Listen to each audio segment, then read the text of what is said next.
শুভেচ্ছা নেবেন। আশা করি সকলে ভালো আছেন। দেশে পুজো এসে গেল।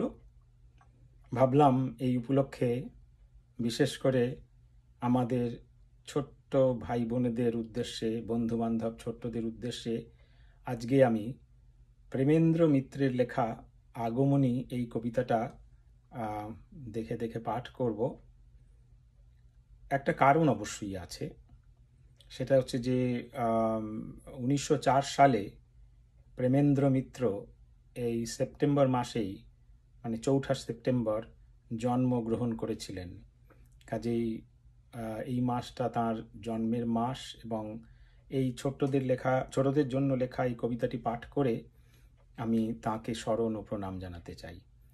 আর এই কবিতাটি সম্ভবত প্রাথমিক বিভাগে তৃতীয় বা চতুর্থ শ্রেণীর ছাত্রছাত্রীরা পড়ে থাকে। জানি না এই মুহূর্তে সেটা সিলেবাসে আছে কিনা বা পড়ে কিনা। তো যাই হোক, কবিতাটি ছোট্ট এবং আমি পড়ি এবং আপনাদের সকলকে একই সঙ্গে শারদীয়ার শুভেচ্ছাও জানাই। পড়ছি। আগমনী, প্রেমেন্দ্র মিত্রের লেখা।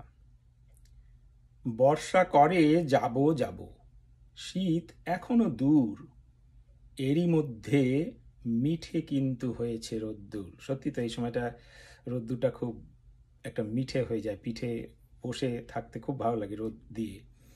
বর্ষা করে যাব যাব, শীত এখনো দূর, এরই মধ্যে মিঠে কিন্তু হয়েছে রোদ্দুর। মেঘগুলো সব দূর আকাশে, পারছে না ঠিক বুঝতে, ঝরবে নাকি যাবে উড়ে অন্য কোথাও খুঁজতে। খুব পেঁজা তুলোর মতো, শরৎকালে যেটা হয় পেঁজা তুলোর মতো মেঘগুলো উড়ে, কবি কল্পনা করছেন এরা খুব কনফিউজড, যে বুঝতে পারছে না আমি কি, বর্ষা তো চলে গেছে, তাহলে কি বর্ষা চলে গেছে, আমাদের আর মানে ঝরার দরকার নেই এখন, তাহলে আস্তে আস্তে কোথাও অন্য কোথাও যেতে হবে যেখানে আমি বর্ষণ করতে পারবো, এরকম টাইপের কিছু একটা ধারণা থেকে। কিন্তু যাই হোক, খুব সুন্দর লিখেছেন। বর্ষা করে যাব যাব, শীত এখনো দূর, এরই মধ্যে মিঠে কিন্তু হয়েছে রোদ্দুর। মেঘগুলো সব দূর আকাশে, পারছে না ঠিক বুঝতে, ঝরবে নাকি যাবে উড়ে অন্য কোথাও খুঁজতে। থেকে থেকে তাই কি শুনি বুক কাঁপানো ডাক, হাঁকটা যতই হোক না জবর, মধ্যে ফাঁকির ফাঁক। আকাশ বাতাস আনমো না আজ, শুনেও এ কোন ধ্বনি, চির নতুন হয়েও অচিন এ কার আগমনী। খুব সুন্দর লেখাটা। থেকে থেকেই তাই কি শুনি বুক কাঁপানো ডাক, হাঁকটা যতই হোক না জবর, মধ্যে ফাঁকির ফাঁক। আকাশ বাতাস আনমো না আজ, শুনে এ কোন ধ্বনি, চির নতুন হয়েও অচিন এ কার আগমনী। আমরা তো মা দুর্গাকে নিজের মেয়ের মতো করে দেখি, যে তিনি তার বাপের বাড়ি আসছেন, এরকম একটা ধারণা নিয়েই আমরা তাকে স্মরণ করি, প্রণাম করি, পুজো করি।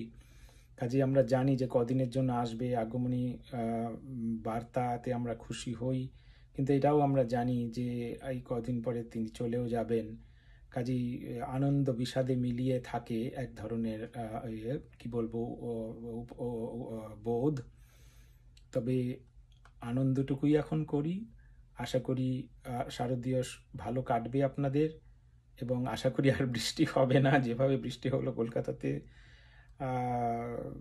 যাই হোক, আশা করি ভালো থাকবেন, শুভেচ্ছা নেবেন, পরবর্তীতে আবার দেখা হবে। বিশেষ করে যেহেতু আমি এই কবিতাটি পড়েছি ছোট্ট ভাই বোনদের জন্য, তাদেরও আগাম শুভেচ্ছা ও ভালোবাসা জানিয়ে রাখলাম এই পুজোর জন্য। ধন্যবাদ, ভালো থাকবেন।